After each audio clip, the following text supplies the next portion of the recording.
giving billions of dollars to mental health and the homeless population. A lot of them don't want to take the programs. A lot of them don't want to get the help that is necessary. You can't give them a choice. Either you take the resources that we're going to give you, or you decide that you're going to be locked up in jail. That's the way it has to be now. Or involuntary lethal injection or something. Just kill them. Yeah, Brian. Or something. Just kill them. Yeah. Just kill them. Just kill them. What's up, YouTube? Drill Sergeant here, and that's 100% correct. That's not AI. You're not being fooled. That is what Brian Kilmeade just said. Now, before we get started on the video, before we get started on the story, don't forget that the debacle and the nightmare we call the Tangerine Tornado himself, who people like this put in the presidency, is in the Epstein files. They just put out the birthday book, and I'm going to put a link to it right down there so you can see the disgusting things for yourself. I put it on Blue Sky, as well as he's this far from pardoning Ghislaine Maxwell, who is a convicted child predator. Yeah, these are facts, and this story will not distract from that fact. Now, the story is, you just saw it. If I have to explain that to you, you're watching the wrong channel. This guy just said it's okay to involuntarily lethally inject homeless people who have mental issues. And to be honest with you, when you hear the black guy there say that we should just throw him into a mental institution, Everything that he says there is a lie. They don't want the help. We offer them help and they don't want it. Everything is a lie. Everything that guy said. You want to know where it comes from? It comes from bigotry. And this is a bigotry that's been reinforced for 30 to 50 years by confirmation bias newscasting.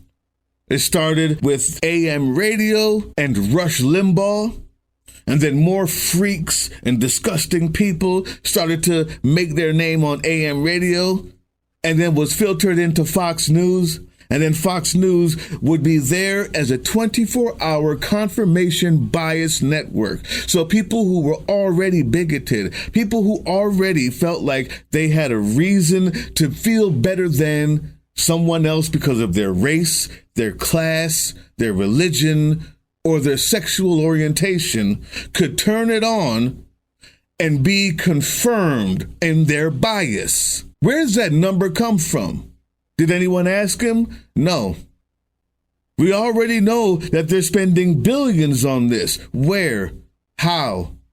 Has anyone looked that up? Does anyone care? Not anyone watching that. But if you believed it when you heard it, it's because for you, it was confirmation bias. It happens on the left. It's what happens to humans everywhere. If you already believe something, here's confirmation bias. I believe that Tucker Carlson is an abuser of women. I wouldn't even look it up because I hate him already. I have to admit that. Before I put it on here as fact, I would look it up though, because I understand confirmation bias is a thing, but to people who already believe that homeless people are just dirty people who made the wrong decisions, that makes them feel better because they're not homeless, that means they made the right ones, not the fact that they're lucky because in 20 days, all of the subsidies given to the Affordable Care Act that allow your insurance to be lower than it would have been 8 years ago. Yeah, remember Affordable Care Act, Obamacare?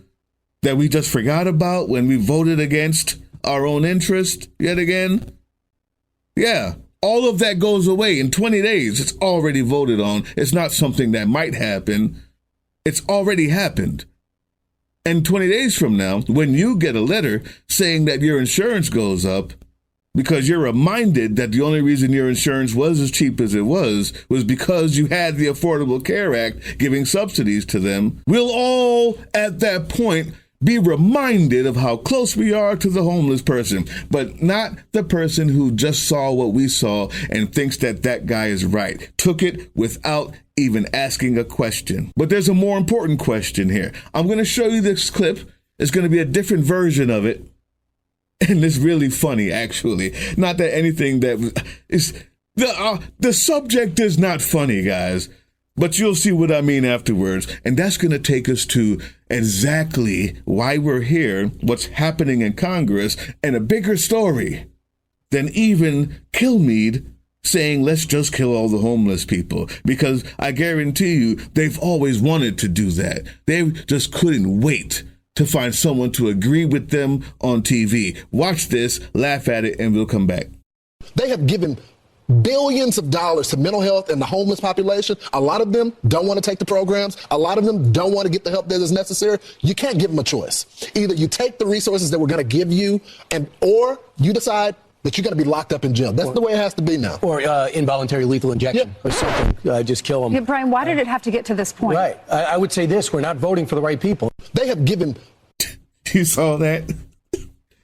My favorite, the black guy. I call him that because I don't know his name. I don't want to because he's an idiot. He's a tap dancer, house Negro. But did you see at that moment, his eyes were like, am I supposed to?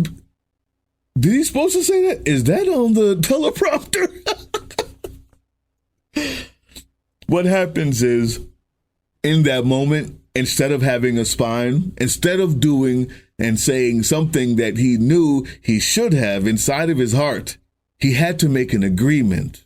That's where this video is going.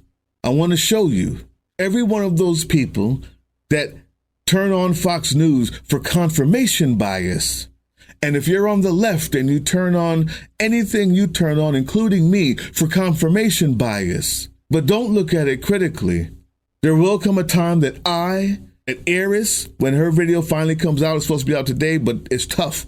Laura and the Canadian Drain, your boss, your mother, your father, your friend, or your wife, or child, or husband says something. And in order to keep getting that confirmation bias or whatever it is you're getting from this source, you'll have to make an agreement.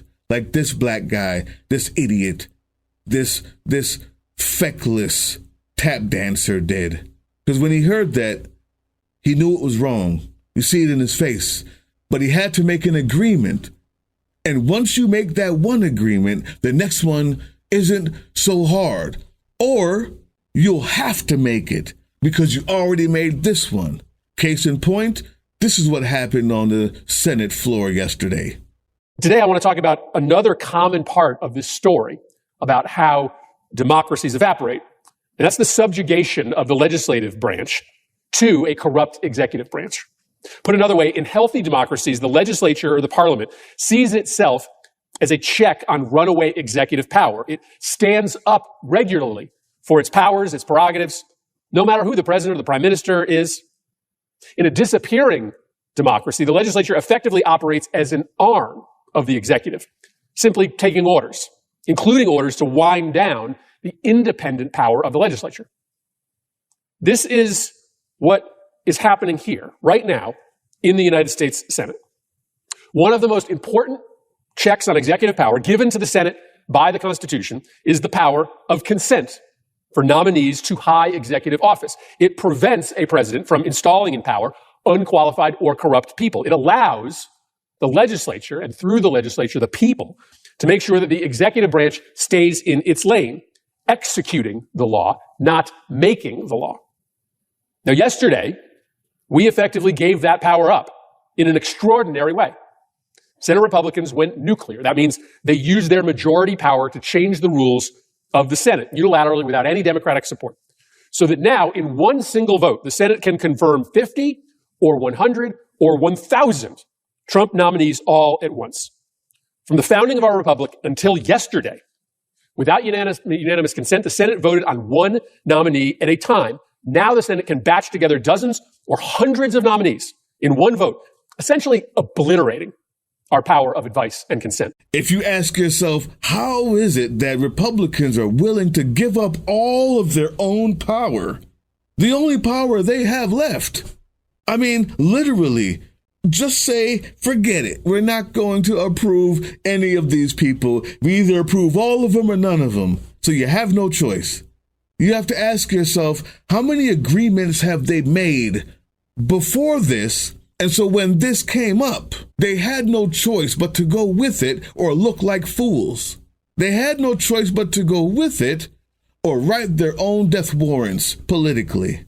You see, when they approved the idiots, Keg's Breath, when they approved Kash Patel, when they approved the anti-vax worm brain who swims in toxic waters and calls it the fountain of youth, who's an idiot beyond all recognition, like no one's ever seen before, to quote the orange orangutan himself. When they made the agreement that fascism was kinda okay, it only goes downhill. For the people watching Fox, when you made the agreement that it was okay to watch Jesse Waters 10 years ago when he was just a little punk kid walking around making fun of the homeless, when you made that agreement, you made the agreement that at some point Brian Kilmeade would say, just kill him. And you would have to say, I guess so. One of Fox News' segments demonizing people in New York City. You know you're not allowed to be doing this right here. Oh my God, bro, can you leave me alone, man? Wow. Are you serious right now? Why are you doing this? Why are you doing this? Away from me, bro. For example, a 2019 study by the Chicago Coalition for the Homeless found that among Chicago's homeless population for 2017, about 18,000 had college degrees, meaning they put in the work, they went to school, and they did all this stuff. They graduated, they got a degree, which means they should have been employable. Now, they ended up being homeless instead of being employed. So that's an issue. And by the way, 13,000 people who are unhoused in Illinois alone were employed. They had jobs.